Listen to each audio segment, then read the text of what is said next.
गणित विषय में मार्गदर्शन हेतु यहाँ पर उपस्थित सभी बहनों का अपने विद्यालय परिवार में हार्दिक अभिनंदन है। आप लोगों के द्वारा ये प्रश्न आया कि इस थ्योरम को प्रूव किया जाए, तो अभी हम ये थ्योरम के बारे में चर्चा करेंगे। इसके पहले वाले मार्गदर्शन में हम लोगों ने पढ़ा था टेंजेंट क्या है।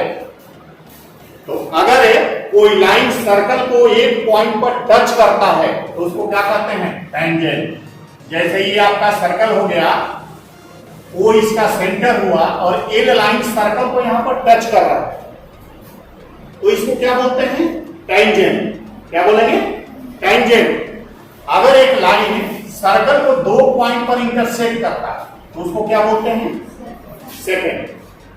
तो जो सर्कल को टच करता है वो टेंजेंट हुआ, और जो इंटरसेक्ट करता है दो पॉइंट पर वो क्या हुआ? सेकेंड। क्लियर? अब आपका थ्योरम ये है, the length of tangent drop from an external point to a circle are equal the length of tangent drop from an external point to a circle. यानी अगर सर्कल के किसी एक्सटर्नल पॉइंट से, बाहरी बिंदु से हम टेंजेंट ड्रॉ करते हैं तो वह टेंजेंट क्या होगा? इक्वल होगा। टेंजेंट क्या होगा? यहां पर आप फिगर को देखिए, ये ए एक्सटर्नल पॉइंट हुआ, ये सर्कल हुआ, ओ इसका क्या हुआ? सेंटर। ये एपी और एक्यू दोनों क्या हुआ? टेंजेंट हुआ। ओपी और ओक्यू क्या हुआ? रेडियस हुआ। अब एक चीज ध्यान देते हैं, थ्योरम जब हम प्रूव करते हैं तो उसके 4 स्टेप होते हैं। पहला होता है गिवन। गिवन का मतलब ये होता है कि हम क्वेश्चन में हमें क्या दिखाई दिया, क्वेश्चन में क्या दिया है, उसको लिखते हैं गिवन में। सेकंड स्टेप आपका होता है टू प्रूफ, क्या प्रूव करना है। थर्ड स्टेप होता है कंस्ट्रक्शन का, यानी अगर फिगर में हम अपने अलावा कोई लाइन ड्रॉ करते हैं या परपेंडिकुलर ड्रॉ करते हैं या एंगल जो भी करते हैं वो कंस्ट्रक्शन के अधीन होता है। फोर्थ स्टेप उसका होता है प्रूफ का, यानी किस बेस पर हम कहते हैं कि ये स्टेटमेंट सही है, वह फोर्थ स्टेप होता है। तो उस हिसाब से हम आएंगे पहले गिवन में। Two tangents AP and EQ are draw from a point ए।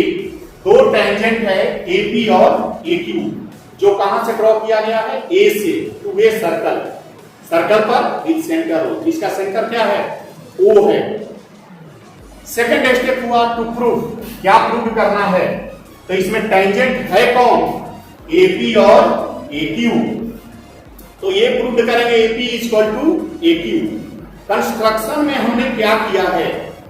इस O से P को, Q को और A को ज्वाइन किया है। कंस्ट्रक्शन में क्या किया है? O से P को, Q को और A को ज्वाइन किया गया है। ज्वाइन OP, OP में OA। तीनों स्टेप समझ में आ गया? गिवन, टू प्रूफ और कंस्ट्रक्शन। फोर्थ स्टेप है प्रूफ का। AP is a tangent at P। AP क्या है? टेंजेंट है। किस पॉइंट पर है? P पर। And OP is the radius, और OP क्या है? रेडियस है through P।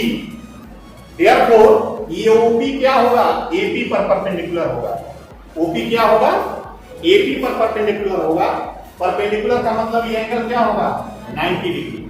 Similarly OQ perpendicular AQ, ये भी क्या होगा? परपेंडिकुलर होगा। परपेंडिकुलर का मतलब क्या? ये एंगल जो होगा 90 डिग्री का होगा। अब इसमें आप दो ट्रायंगल को ले लीजिए, similarly OQ perpendicular AQ। In the right triangles OPA और OQA भी है। ये दो ट्रायंगल होगा, triangles OPA and triangle OQA भी है।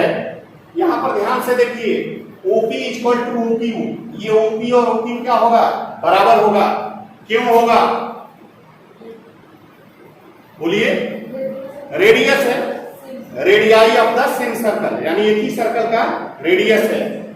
OA इक्वल टू OA, ये क्या है? कॉमन है। OA equal to OA common है, और इस प्रकार से ये ट्रायंगल कौन सा ट्रायंगल है? Right angle triangle. तो एंगल इक्वल है, therefore triangle OPA congruent to triangle OQA। और इस प्रकार से ट्रायंगल OPA जो है OQA के क्या है? कांग्रुएंट है।